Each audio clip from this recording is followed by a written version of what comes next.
A CRN original. Attention, you are about to hear the captivating voice of an icon in the movie industry. You have heard him and seen him in performances in over 140 films. He's met and influenced many world leaders, and now he's about to tell you how to unite the America he loves. That job's filled. Unique. Brilliant. And unpredictable. Robert Davi is a Renaissance man who writes, directs, sings, and does it all with excellence. Yes, okay, we're all very impressed, but let's get on with it now. Robert Davi believes he should use his voice to both repay and help unite America, the America that made his dreams come true. No more Mr. Nice Guy. Ladies and gentlemen, this is The Robert Davi Show.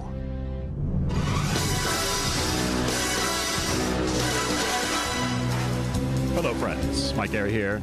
Sitting in once again for Robert Davi out in assignment, Special Projects Division.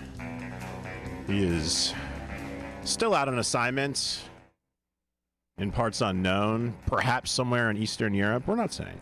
I don't know where it is. I don't know. Where's Waldo's situation over here? But he's working on a very special project, and hopefully as soon as the embargo's over, we're going to bring you details. Hopefully, perhaps he can come on himself while he's abroad in his special undisclosed location and kind of give us a teaser about what's going on. So stay tuned for that, folks. Once again, this is the Robert Davi Show, CRN Digital Talk Radio. Thank you for everybody listening out there. Also available on Facebook, facebook.com/CRN Talk.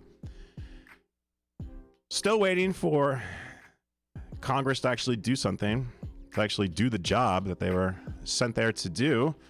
Still working on the infrastructure plan, a much needed plan.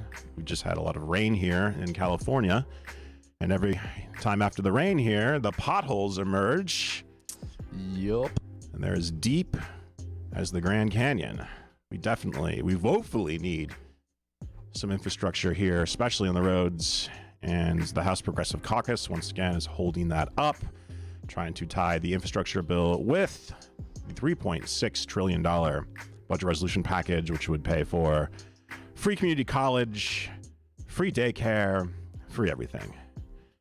Anywho, Nick Davi brought this story to my attention, and we want to bring right now the newest member of the CRN Digital Talk family to air. Please welcome Madison. Madison, how are you? I'm doing great. How are you? I'm very well, thank you. Madison is a new producer here at CRN Digital Talk Radio, and we wanted to bring her in to comment on this story because it's relevant to her most recent experience. Madison is a recent college graduate, correct? Correct. At the University, California State University of Northridge. The one and only Go Matadors. Go Matadors, my alma mater itself. It's also known as the Harvard of the Valley. And we're happy to have you here. And college enrollment notched the largest 2-year decline in 50 years due to COVID. Interesting. College enrollments was supposed to bounce back this fall. Instead, more students opted out. Nationwide, fewer students went back to school again this year, dragging undergraduate enrollment down another 3.2% last year, according to a new report from the National Student Clearinghouse Research Center. Of course, this perhaps is due to COVID. I know a lot of parents and students are reticent to start that first year, live in the dorms, which, as everybody knows, are petri dishes. We've seen a lot of stories of COVID just surging through dorms. But I think there's more to this story, folks. First of all, we've been socialized through the media in this country because the media and the arts and entertainment in general are controlled by college graduates. That everybody in America is a college graduate. Not true. Only 30% of all Americans have a bachelor's degree. I believe only 14% have master's degrees and 6% have PhDs.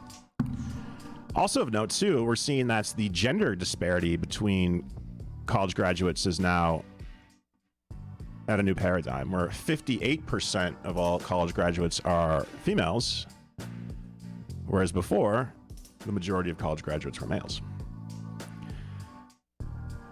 I was in grad school this last time during COVID, and so Madison, you could speak to the undergrad experience, and I could speak to the grad experience. What was it like during COVID on campus? For me, I actually graduated in 2020. So I was in the first round of Zoom classes. So I was doing my internship, and we only had class every once in a while. So right when COVID hit, I went online. So I didn't actually get to experience probably what you did on campus. I don't know, maybe you can speak more to that, but I didn't get to experience that ghost town feeling of where is everybody, or why is it so weird? Why is it so different from what I'm used to? It just automatically went to, we're having a Zoom meeting. Okay, now you're done with your degree. Bye. So I actually didn't get a very well-rounded COVID college experience. So maybe you can actually enlighten me on that. Well, I mean, I remember it quite, it all happened in March. I remember it was just this wave of events over and over again. It first began, I think for me personally, it was when the NBA canceled their season. That was in late March.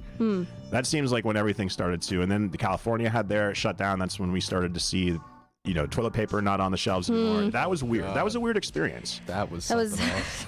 I remember the first time somebody brought up to me, they were like, I can't find hand sanitizer. And I was like, why? Like, it did not occur to me that there was anything weird going on in the world. It was just right on the cusp of when this all exploded.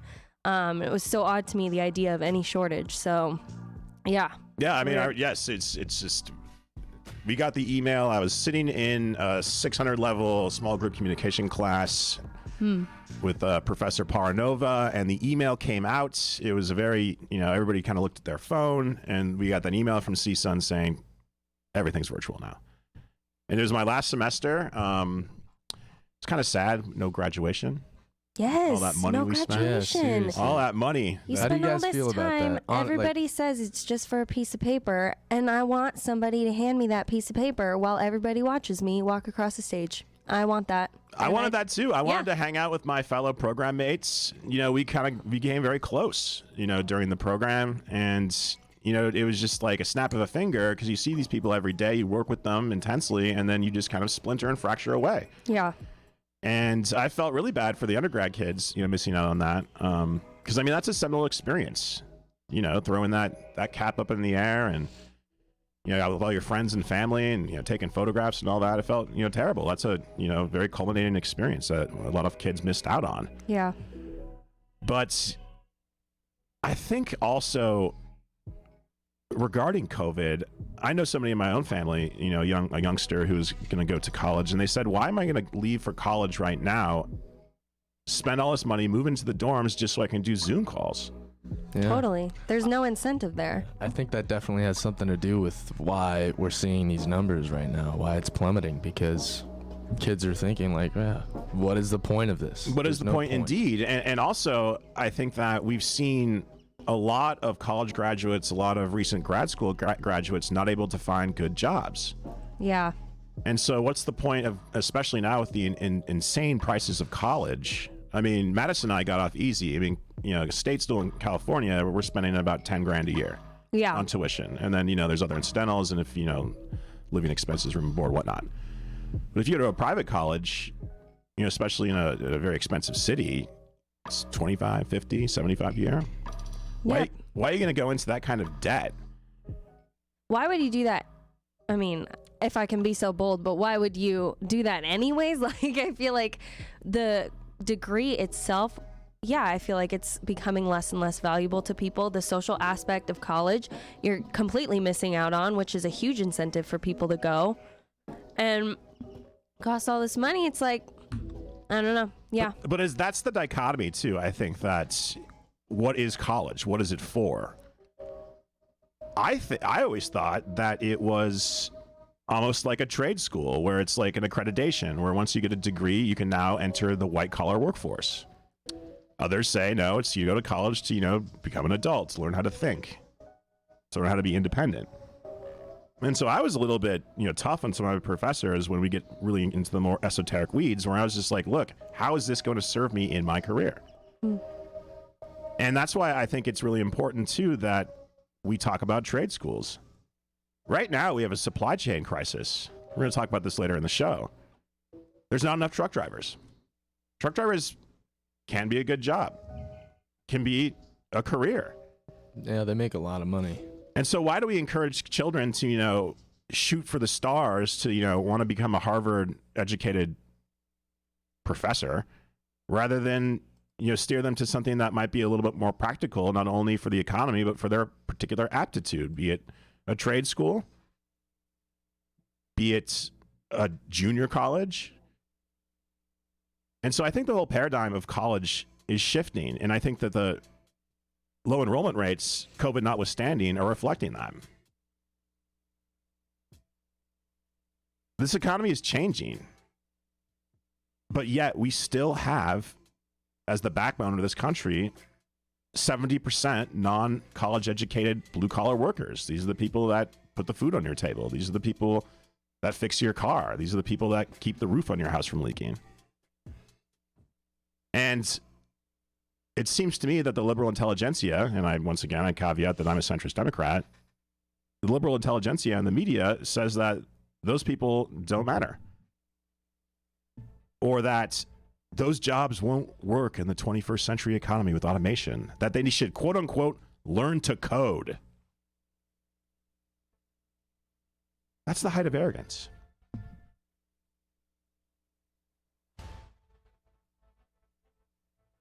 Not everybody needs to go to college, folks. College is not for everybody.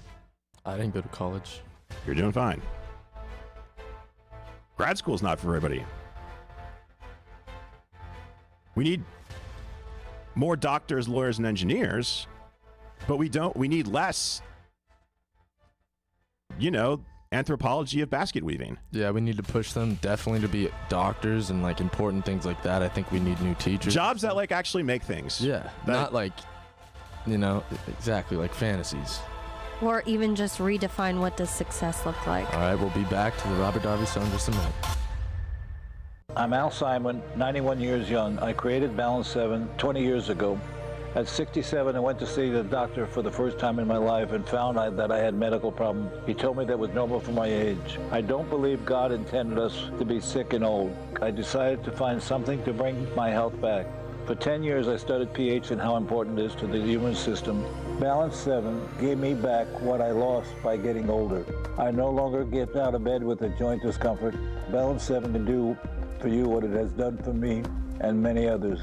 In 3 days' time, you'll feel more energy, less joint discomfort, and clarity of thinking.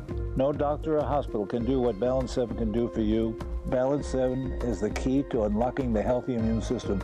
Bring your body back to balance. Order now. Receive free shipping with the code word AL. Go to balance7.com. That's balance7.com. Order now and get your free shipping and a free gift with your order. Go to balance7.com. Use the code word AL. What are you going to do with your old car? You can try selling it, you could junk it, or you could donate it to Heritage for the Blind. Your car will be towed away for free, and your donation is tax deductible. Just call 1-800-785-9618. Heritage for the Blind accepts cars, vans, trucks, and boats. It doesn't matter if your vehicle runs or not. It will be towed away for free, and you'll be supporting those that need help. Heritage for the Blind is a nonprofit organization that helps the visually impaired live fuller lives. Call right now to donate your car, and as a special thank you for calling, you'll receive a free 3-day vacation voucher to many exciting locations. Call Heritage for the Blind right now, 1-800-785-9618. Donating is easy, and your vehicle is towed away for free. Plus, you'll get a free vacation voucher. Call now, 1-800-785-9618. That's 1-800-785-9618. Keep listening for a free offer from U.S. Med. If you're living with diabetes and using insulin, you know the pain of sticking your fingers over and over again. By simply wearing a small remote device called a continuous glucose monitor, or CGM, you can reduce the pain of sticking your fingers right away. If you're testing your blood sugar daily and administering insulin 3 or more times per day, or using an insulin pump, call today and learn about the latest CGM technology. We'll send you a free ebook telling you all you need to know about CGMs.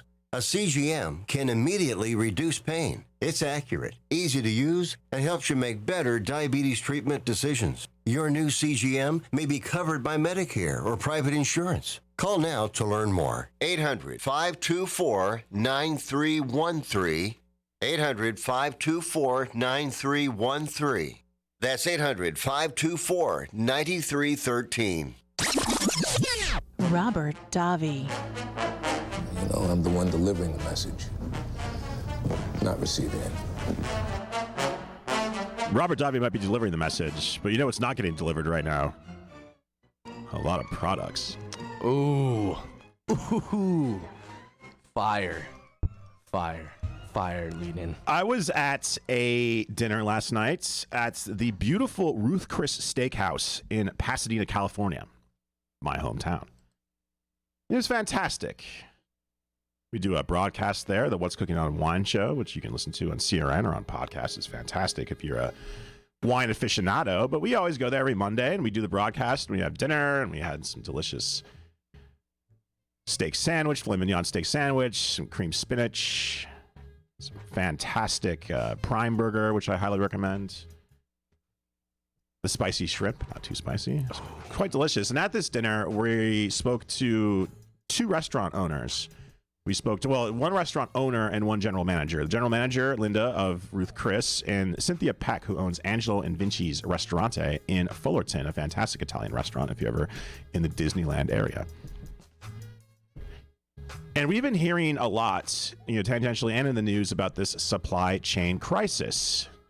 Recently, there's an oil spill off the coast here of California in Los Angeles due to a ruptured pipeline, and that was caused because of this immense traffic of these container ships that are off the coast. They can't unload. They can't unload because there's not enough truck drivers to take those containers out to the distribution centers.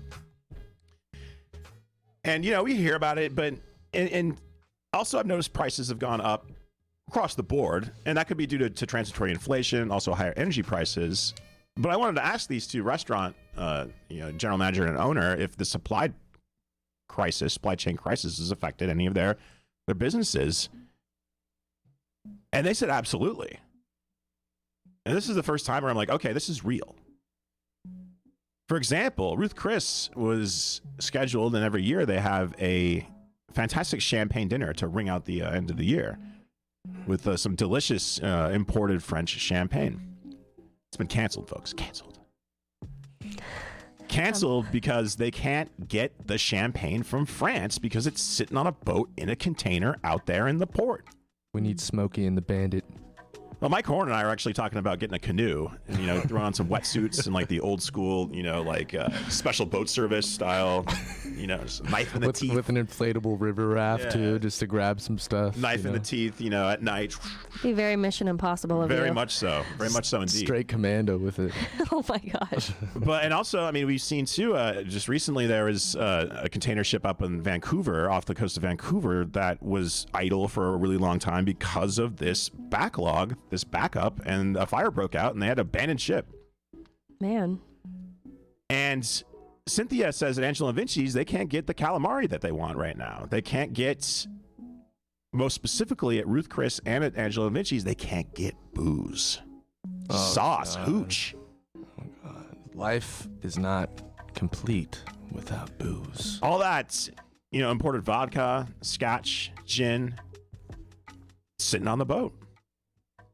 And now economists are predicting that come Christmas time, we're really going to see it because all those gifts, all those, toys, knickknacks, whatnot, are all manufactured in China and sent over here. And they're sitting in containers on those container ships, unable to unload. Now, the solutions people are saying is, well, why don't we just hire more truck drivers? Well, that's all well and good, but most of the truck drivers here in Los Angeles, one of the biggest ports in the country, if not the world, are migrant workers. And because of Title 42, Section 42, and different immigration policies, we're not seeing that kind of migrant truck workers come along. Also, a lot of truck companies have tried to unionize, and management has cut their hours. And also, truck driving, we talked about in the first segment, it's a good job. It's a hard job. And during COVID, when there wasn't a lot of work for these truck drivers, they found different careers. So come Christmas time, though, you're going to have a hard time finding that little, Lego set for your nephew. Now, I'm going to open this up to the floor here. What are the solutions? The solutions, some people are saying that in the long term, we need to bring manufacturing back here to this country. I don't know how economically possible that is. In the short term, we should enlist the National Guard to drive trucks for us until this supply crisis has been abated. Yeah, okay. I don't know if you want, some 19-year-old National Guardsman who's never driven a semi-truck on the 118. Oh my gosh. And second of all, what if there's like an emergency? What if we need the National Guard for something else, and then all of a sudden we can't? Oh, they're too busy driving trucks. But also, every time that you see the National Guard deployed, even if it's for the most altruistic properties, we saw this during Katrina, we saw this during the flooding in Houston, that there's a certain segment of the political perspective that's going to come out and say, oh, this is Jade Helm. This is actually not about driving trucks. This is about putting the National Guard in place to put us all in FEMA camps. Something's always leading to another. Especially if that happened now, I feel like it would be easily pointed at as the government having ulterior motives for deploying the National Guard, especially for something so small. But one thing I did think that this has outlined is our reliance on imported goods. Maybe we do need the kind of mentality where, just as a matter of statesmanship, a matter of citizenship, a matter of patriotism, where we should pay a little bit more for the goods that we get if they're made here in America. Absolutely. I 100% agree with that. So would if you guys walked into a store and you saw that, for example, let's talk about agriculture. You saw that there was a potato that you could buy for $1, or a potato that was grown, let's say, in Honduras, or you can buy a potato that was grown in the Central California Valley for $2. Would you spend 100% more for that potato for the peace of mind knowing that that supply chain from here in California is providing not only California jobs, but also is helping bring manufacturing back to this country? I mean, I think the only way for that to work is to get rid of the other potato. You got to get rid of the $1 potato, and you just got to put the $2 potato out there. So we're talking about tariffs. Yep. So a tariff situation would be like, well, I mean, that's really the only that potato that's grown in Honduras may cost $1, but now we're going to slap another $1 tariff on it to make it actually competitive with what we grow here in the United States. Mm-hmm. It's a problem with that, though. We sell a lot of stuff to Honduras. What if Honduras says, okay, turn around and... so that computer that you had built here in the United States, the semiconductor, now we're going to slap a tariff on that. This is the debate about free trade, folks. Free trade. President Donald Trump, when he was president, he wanted to tariff the heck out of everything. But in a global economy, that doesn't necessarily work because you're going to see retaliatory tariffs. So explain to a layman like myself, we upcharge them, they upcharge us back? Exactly. Yes. Okay. So if a tariff is a tax or a duty on an imported good. And so if we import a particular item from abroad, a tariff would be a tax assigned to that product. It's initially supposed to make manufacturing and goods grown here in America more competitive because of disadvantages within the labor market abroad. But because the United States sells a lot of goods abroad too, there becomes those retaliatory tariffs. I'm a free trader. I think that tariffs lead to less innovation, lead to less opening of markets for American goods. But something has to be done about the supply chain issue. Davi, back in a minute. Thank you, Madison.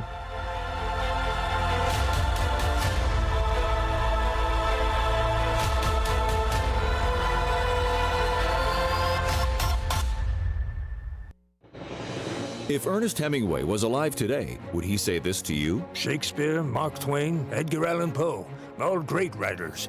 And after reading your book, I simply must add you to the list. Wait, you don't have a book yet. So make a free call to Page Publishing. Their expert staff can help you turn your book idea into a real book, a masterpiece that could someday make the bestseller list in hard copy and digitally all across the world. Page Publishing can help you completely take your idea for a book, write it, and publish it. So if you want to join the ranks of some of the most famous authors in the world, call now for a free information kit. Turn your book idea into publishing gold. Make a free call right now to Page Publishing.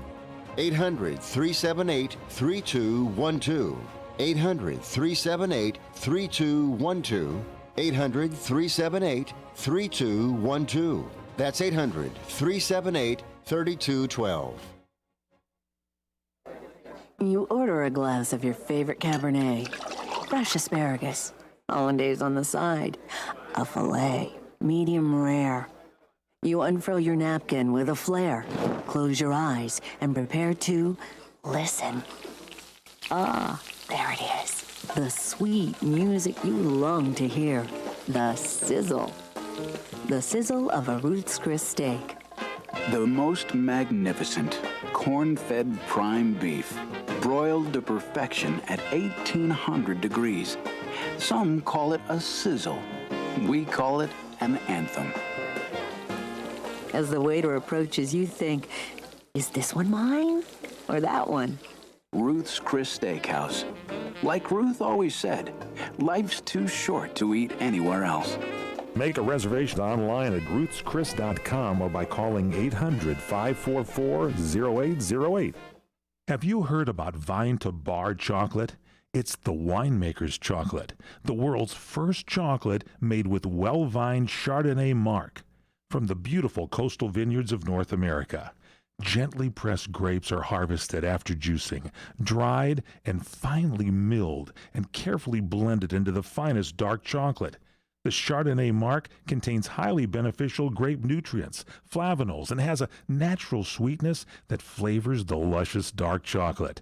Mouth-watering, flavorful, delectable dark chocolate goodness with Chardonnay sweetness and beneficial nutrients. And it's alcohol-free, too. It's Vine to Bar chocolate. Order some today at vinetobar.com. That's VINETOBAR.com. Cold shipped to your door, it's Vine to Bar. Vine to Bar chocolate. Visit us at vinetobar.com. Let's talk about your credit cards. When you first start using them, it's a slow drip. You make charges, then more charges, then bills come, and they keep coming. When you open your statements, the floodgates come pouring in. You realize you have more credit card debt than you can afford, and you're barely making the minimum payments. Wouldn't it be nice to make one affordable payment and have all your credit card bills covered? Make this free call and learn our responsible way to get your credit card bills paid and under control. Sponsored by Consumer Education Services, a nonprofit organization. 800-876-3643. 800-876-3643. 800-876-3643. That's 800-876-3643. CESI is not a loan company. The establishment of a debt management plan may adversely affect your credit rating. Non-payment of debt may lead creditors to increase finance and other charges to undertake collection activity, including liquidation. The Robert Davi Show. I'm Dwayne Robinson, LAPD. I'm in charge here. Not anymore. And we are back. Robert Davi Show. Mike Garey sitting in. Congratulations to anybody out there that owns Tesla stock.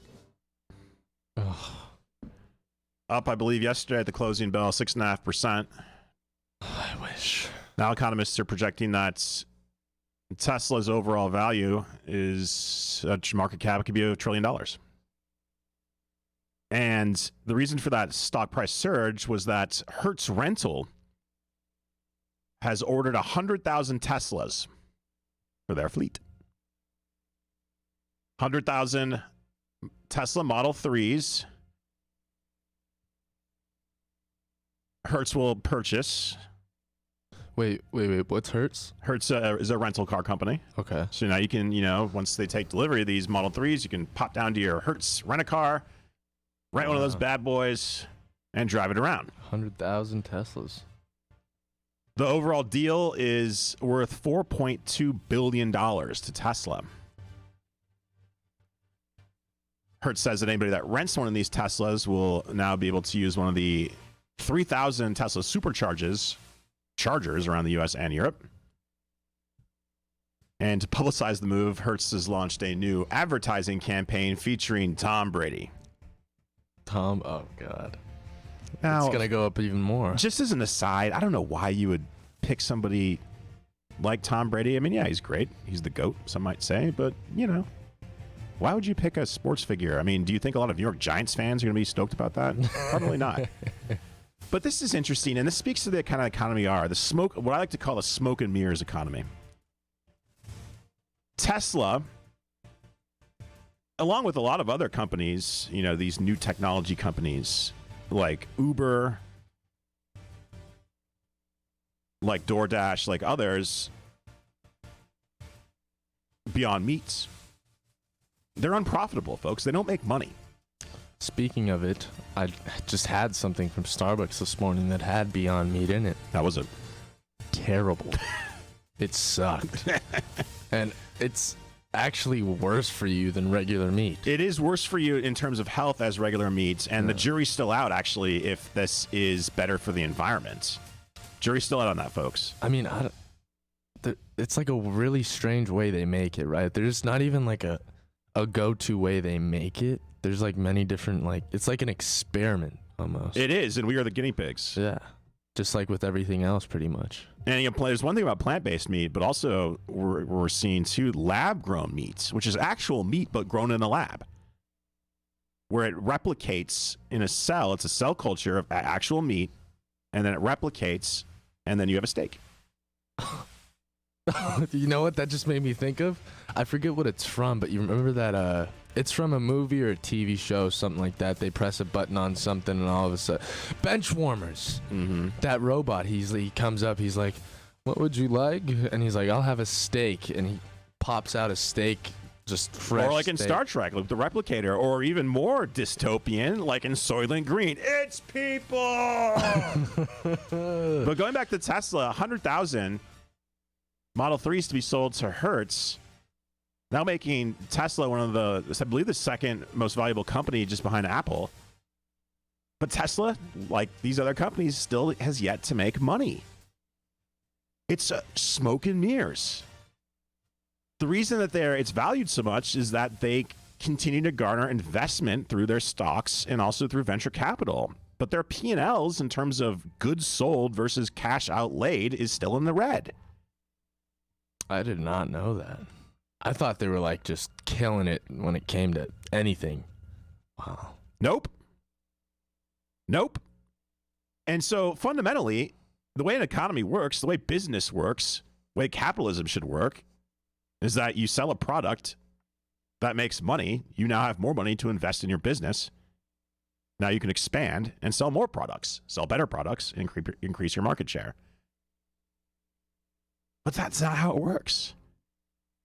Now it's these large venture capital funds that come in and they say, hey, this looks kind of cool. Here's $1 billion. Give us a small piece of your company. Do that 10 times, and now you have a $10 billion company.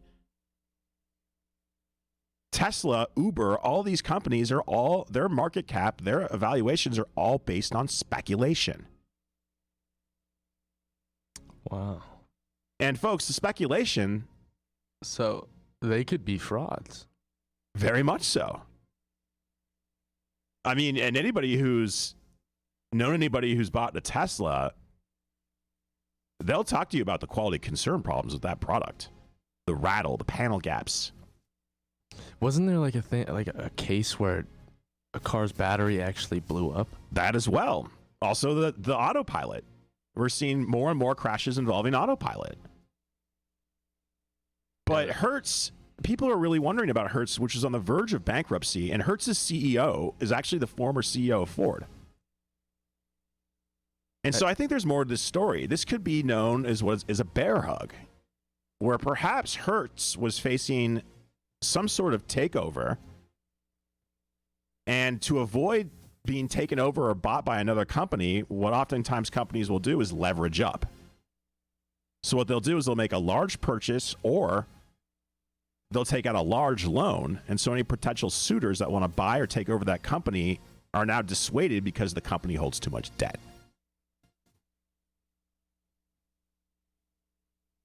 This is the new American economy, where it's all smoke and mirrors. It's all on paper. Stock market, right, 34,000, 33,000. 2008, it was 9,000. You've almost quadrupled your money if you're in an index fund. But that's not real. It's on paper. Every year, more and more millionaires are made on paper. And so how do we get that cash into the actual economy at large? So you have people who own multi-million-dollar, even billion-dollar stock portfolios. Does that help the American economy?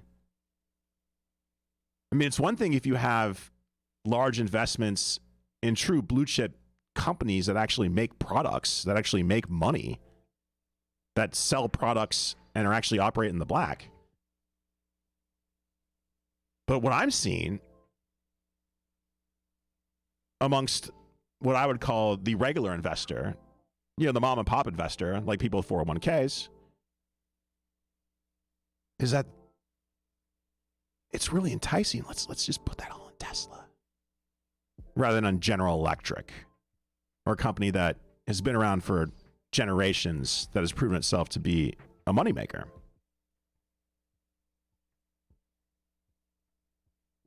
And to tie this to what's going on in Congress right now with Joe Biden's tax plan, where he wants to increase tax capital gains as regular income, that's just incentivize people not to sell those stocks and keep that money out of the hands of the rest of the economy. It's cool to be rich on paper, but it's patriotic to be rich and also help the larger American economy, to open a business. Take that money, open a business. Take that money and build a house. Yeah, put it back into the country. I mean, that way you take that money, buy a little bit of property, and build yourself a vacation home. That pays the workers, that pays the contractor, that pays the engineers, that pays the architects, pays Home Depot. But when you just let that sit there and every day you go on your E-Trade and check out, oh, wow, I just made $14,000 today from the stock market. Let's let it ride. Because if you want to sell that stock, you're going to pay a 40% capital gains tax. Even for the small mom and pop investor. Even if it's $1,000, like you make $1,000 in a day trading or something like that, you're still going to pay $400 of that for capital gains tax. And I know that my liberal brothers and sisters want to, ram a pitchfork through me because I'm in favor of lowering the capital gains tax, but that's what's going to get more money into the economy. Money into the economy is the lifeblood of this economy. And when you keep it all that money on paper, it's not real. It's smoke and mirrors. Yeah. Davi, back in a minute.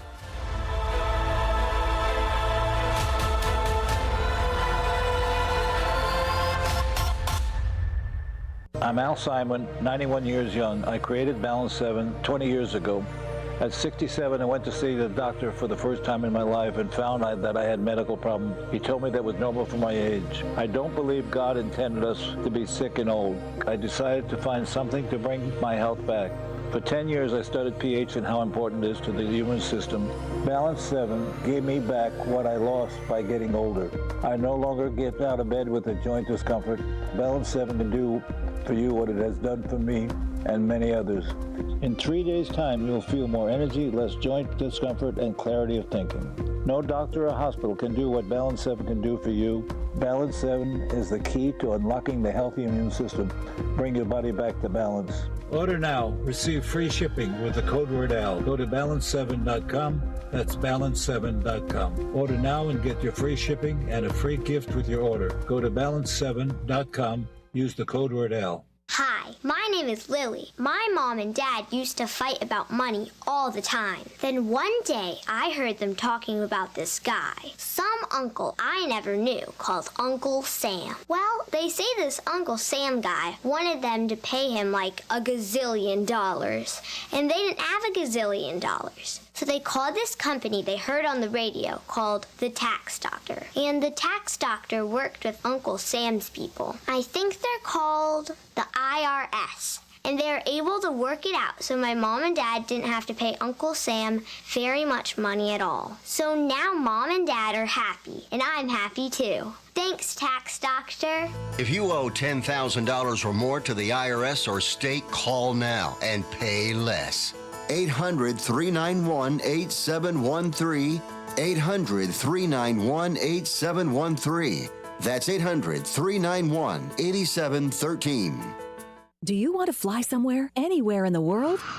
Smart travelers call myflightsearch.com for the best deals on flight tickets. Going to Manila, Bangkok, London, how about Singapore? Call myflightsearch.com for the lowest flight tickets available. What about a local vacation? Let's say you want to fly to Vegas, Orlando, Miami, Los Angeles, or Denver. Pick up the phone and call myflightsearch.com right now. We have exclusive deals that you can't find anywhere else. The only way you can get these low airline prices is by calling us. We have so many low prices available, we can't possibly tell them to you right here and now. If you're flying somewhere anytime in the next 6 months and you want the lowest airline ticket prices anywhere, you owe it to yourself to save a ton of money. So pick up your cell phone and call myflightsearch.com right now. Call 800-445-3166. 800-445-3166. That's 800-445-3166. Call now. 800-445-3166.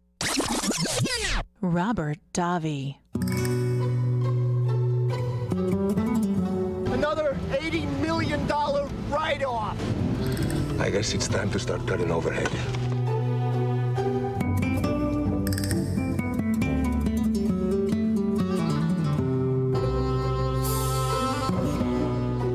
And we are back, Robert Davi Show. Mike Garey sitting in. As always, this high-quality broadcast is available on podcasts, on Apple Podcast Connect, iTunes, Google Play, iHeart, TuneIn, and wherever you get your fine podcasts. You can also say, hey, Alexa, play the Robert Davi Show podcast. And voila, we're right there.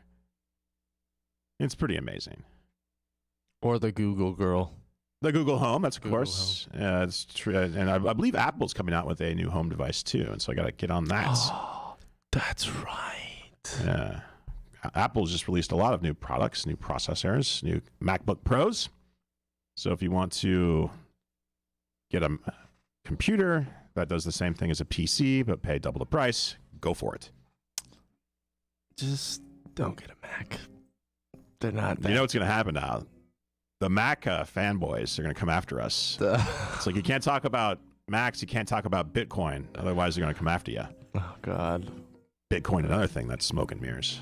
I mean, Mac, though, not a great computer. Well, I mean, the quality is great. Bill Gates was right about Macintoshes. What he said about Macintosh when the very first Macintosh came out. Bill Gates says is the only computer I buy for my mom. I don't know if that's like a backhanded compliment. Yeah. Take it with what it is. Yeah. So Nick, whenever I host this show, whenever Robert's nice enough through his large ass to let me sit in for him, I always like to use this last segment to talk about something fun. And you know what can be fun is gambling. Oh, yeah. But it wasn't fun for young Nick last week. Yeah. He missed out on a 14 parlay. 14 parlay, $25 buy-in. My payout was $680. And the Seahawks lost it for me in overtime by a field goal. I mean, if Russell Wilson was playing, I would have won that bet. But Geno Smith fumbled in the red zone and coughed up the game. Not only did he cough up the game, he coughed up your cash. He coughed up my cash, and now it's gone. But, Nick, you just admitted to a crime. Gambling's illegal in California. It wasn't me. They're coming for you. They're going to put the cuffs on you and take you away. I imagine you do this offshore, right? Of course. Of course. But what we're seeing, folks, is we're seeing sports betting being legalized all around the country. New Jersey just legalized it. Yeah, DraftKings, that's right. Right? Yeah, and sports betting, I would have to say, I would have to posit, we don't fact check, but I would have to say that betting on sports is probably the most popular gambling activity in this country, if not the world. Yeah. I'd say right now, when it comes to men, it's probably one of the most popular things to do. Because no matter who you are, everyone knows this and that about this, about, at least one sport. So I mean, I actually kind of recommend sports betting. You can make some serious cash moolah. And it's also, sports betting. If you do the right proper research, if you really got your ear to the street, you can really follow the analytics of the sport. You can make predictions that are a little bit more scientifically based. And what I like to do is go to the roulette table and just put everything on 20. 500 on red. 36-1 payout, baby. Just bet the color, and you'll 50-50 on that. But if you hit it straight up, hit that 20 straight up, which I have. No way. 2 times in a row. No way, dude. That's the Twilight Zone. You were in the Twilight Zone. It was pretty remarkable. Pretty remarkable. $3,600. Were you just like out of this world, like didn't even know what to do? Like I wouldn't know what to do with myself. It's like one of those experiences that like you really can't put into context in your own memory. It was such a visceral experience. Yeah. But going back to sports betting, I mean, people have been betting on sports since 366 BC. The first chariot races, people were betting on that. Oh my God. And you could always bet on sports in Las Vegas, the book's there. But now, and you could always, you got your friend down there at the bar. There's a little burger joint that I'm not going to name on air in my hometown, where it was pretty much known that if you wanted to lay action on anything, you just pop in there and they take care of you. This has been going on forever. It's like one of those underground fight clubs. Not even underground necessarily. I mean, it was pretty out in the open. But betting on sports, what's that going to do to sports in general? Because not only are we seeing sports betting's become legal and how they're monetizing fantasy sports as gambling pretty much. Now what we're seeing is live in-game betting, where you can be at the game or at home, whatever you prefer, and you can go onto one of these sites that are usually going to be in New Jersey or any other states that have legalized sports betting, where you can do almost instantaneous up-to-the-minute proposition bets, where it's, let's say you have Ben Simmons going to the free throw line. Right there on your app, you can be like, is Ben Simmons going to make this free throw? Yes, no. Place bet. Really? If it was Ben Simmons, you'd probably want to bet no, but but does that... The major leagues were very, very reticent. They didn't want to put a pro team in Las Vegas for years. Now we have the Raiders, and according to reports, the Oakland A's are considering moving to Las Vegas. But they didn't want any association, these major pro sports leagues, with gambling to begin with, because they thought it would interfere with the integrity of the game. Going back to 1919, when Arnold Rothstein got 9 members of the Chicago White Sox to throw the World Series. Later on in the 50s, we had point-shaving scandals involving City College of New York. And I bet that's just the tip of the iceberg, Nick. I bet there's like a million different things we don't even know about. You and I have been watching sports for a long time, and there's been some plays out there where you're like, that's a real head-scratcher. Oh, yeah. There's like multiple, like sometimes almost every day. Like, I think it goes pretty deep. I think it's a real thing. I think in hockey... There was something that just came out. It was last season it happened. The Boston Bruins were playing somebody. I don't know. I think the Florida Panthers. And obviously, when you shoot a puck, it goes like 45 miles an hour, wrist shot, slap shot, 90 plus. Anyways, the player shot the puck, and the puck just went. It didn't hit the post, but it looked like it was going right into the net. Like the goalie was over there, so like it was going to go in the net, and it just stopped. And it was later on proved that there were magnets in the puck, and it kept the puck from crossing the goal line, and it was a no goal. Really? Yeah. How weird is that? That is pretty weird. So, just recently too, there's a big scandal in tennis at the ATP, where apparently some members of the ATP tour were throwing games, all to bet gambling. What's this normalization of sports betting, which is going to be even become more prominent? Does that, in your opinion, does this whole paradigm, does this mess with the integrity of the game? Does it make the games less believable? Are we really seeing fair competition? I think so. Yeah. I mean, especially if they're going to start doing all these new types of bets and all these new things you can do. You can't make it too easy for people to win, or make it look like it's way too easy, you know, like, and yeah, it's just really at the end of the day going to affect every sport. But I mean, people are going to gamble, like we said. People have been gambling for millenniums. If we don't have it legalized where it's regulated and also taxed, people are just going to go back to that burger joint in my hometown and put action illegally. Very true. I mean, I think it should be legalized, but I think they need to keep things like kind of like how they've been. You don't really need to do anything to gambling, there's not much you can do to it. It kind of just is the way that it is right now, but what they want to do to it will ruin sports, because actually sports betting makes watching games more exciting, at least in my opinion. Mm-hmm. But if it's fixed and you can see it's fixed and it's not holding true, yeah, it's not going to be fun to watch. No, ever. Like, I wouldn't even bet on games anymore. Like, it's probably going to turn into that. I'm probably going to eventually stop betting on games altogether because, when things like that come out, they almost always happen. At the turn of the last century, the two biggest sports in the United States by viewership and just by general public interest were boxing and horse racing. Yep, the horse races. Two of the great historical gambling sports. Team sports, I think, makes it a little bit easier to believe that it's not fixed because you have to have everybody in on it. Yeah, I mean, but for hockey, though, it's like that puck thing. You could have someone behind the curtain just pressing that button, boom, a magnetic force field or whatever. But also isn't kind of hypocritical of us to say sports is, supposed to be the last pure bastion of competitive fire and that, it's the equal playing field and, the real last egalitarian endeavor one can participate in. But sports has always been about making money.